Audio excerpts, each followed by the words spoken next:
Let's bring in Securities and Exchange Commission Enforcement and Investment Protection Department Director Philbert Flores III. Director, sir, welcome to Afternoon Delight. Lourdes de Vera po at si Denise Tan. Magandang hapon po, sir. Ay, magandang hapon sa inyong dalawa po. Okay, sir, unang tanong. Linawin lang natin, yung pagkaka-detain po kay Miss Naig ay dahil po doon sa mga cases ng estafa at hindi po itong violation ng RA 8799 sa Securities Registration Code. Tama po ba?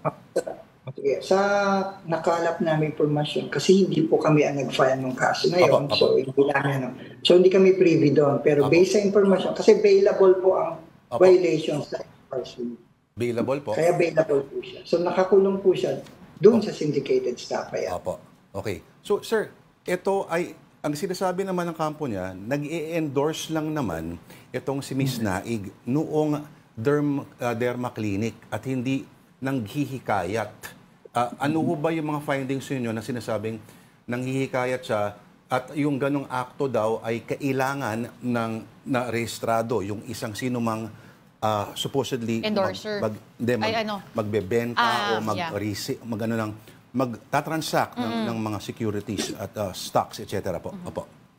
Ka-clarify ko lang po, kasi mukhang na-misquote po ako na parang kinonfirm ko na involved siya. Opo. Kasi gaya ng sabi ko po, hindi kami ang nag-file ng kaso. Opo. So, based sa allegations lang po ng complainant yun. Opo. Okay? So, kina-clarify ko, hindi po namin kino-confirm na involved siya. Opo. Based lang po sa informasyon na nakuha namin, allegedly sinabi ng mga complainant that siya naghikayat. Opo, yun po. So, yun po. Okay, tanggalin ko na po yun. Pagdating natin dun sa Section 28 po na tinatawag, yun po yung kinaso sa kanya. Opo. Ang Section 28 po kasi, kailangan po lahat po na nagbebenta, broker, nag-offer ng securities, kailangan po nakarehistro sa SEC. Ganun po yan. Ika-clarify ko lang po, tatlong permits po yan. Una po, yung korporasyon, kailangan na registered po siya dahil yun po yung unang pinakikita, yung rehistro. Ibig sabihin lang, corporate existence lang po yun. Okay? Kung gusto nila magbenta ng securities, kailangan po ng secondary license. Yun po yun.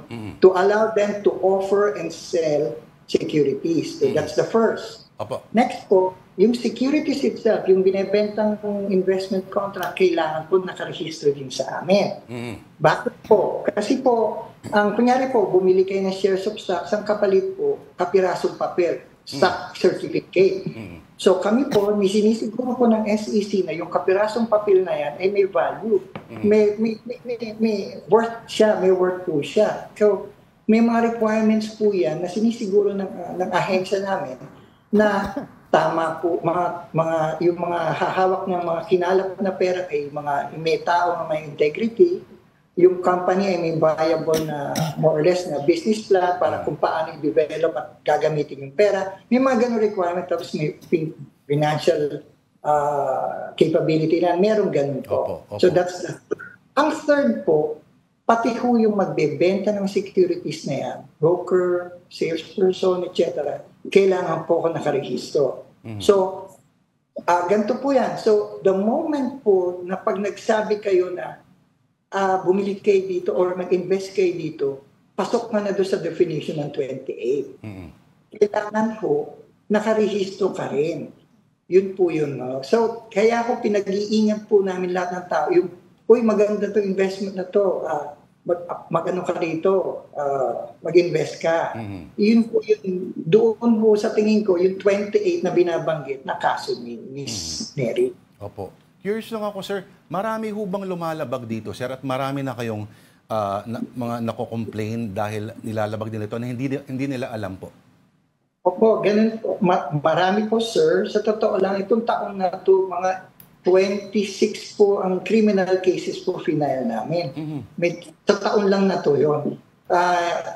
In fact, isa sa mga finailan namin yung hinuli doon sa Indonesia ba yun? Si Pantuliana. Finailan na rin po namin. Kasi po, kailangan po yung mga investment contract, yung securities po, nakarehistro sa amin. Kaya po, pinaalala namin sa mamamayan yung Howey test na tinatawag. Ano po yun? Una po, investment of money. Ibig sabihin, nagbigay ka ng pera. Ano po yan? Nagbigay ng pera. Yung iba sinasabi, donasyon yan, utang yan, co-ownership yan.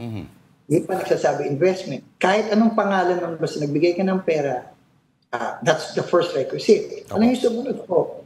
In a common enterprise, iipunin po para pambili ng paggawa ng isang bagay, pambili ng bagong branch, gagawa ng pag-develop, yung mga ganun po. Sinasama-sama yan. Ano po yung pangatlo? With expectation of profit. May expectation of profit. Yun po yung nagkangako na sa'yo ng, meron kang monthly, iba nga ho, daily pa, ang binibigay. Doble in 20 days. Yung mga ganun po. So yan po. Yung pinakahuli, ang pinaka-importante po, primarily to the efforts of others. Ibig sabihin, wala ka nang gagawin, uupo ka lang, magbigay ka lang ng pera, upo ka lang. The moment po yung apat na yan ay nagsumagot ka na oo, ibig pong sabihin, securities yan, and that should be registered with us. Kailangan ho ba malaki po yung negosyo, yung korporasyon? O kahit ho ba yung mga maliliit na mga negosyo rin ho, kailangan pa rin ho ba halimbawa ng isang registered, halimbawa na broker?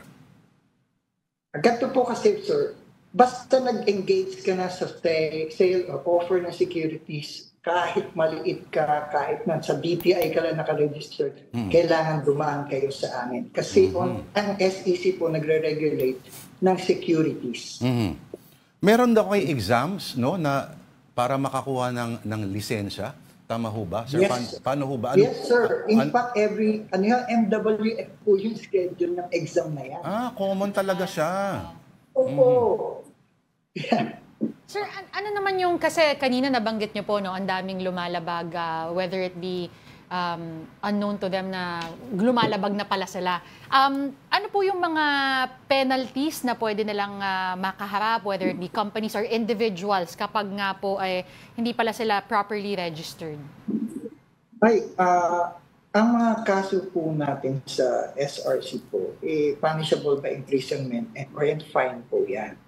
Or depende na ho sa korte yan kung anong gusto nilang ilagay. Minsan ho kasi meron kaming kinasuhan, fine lang ang binigay.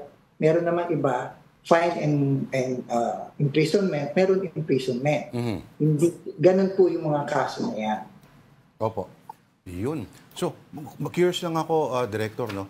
Yes. Itong, anong business po engage itong kadalasan ng mga nahuhuli po ninyong mga unlicensed na mga brokers? Okay. Yung iba ko yung nag-o-offer ng co-ownership, co-franchise ng restaurant,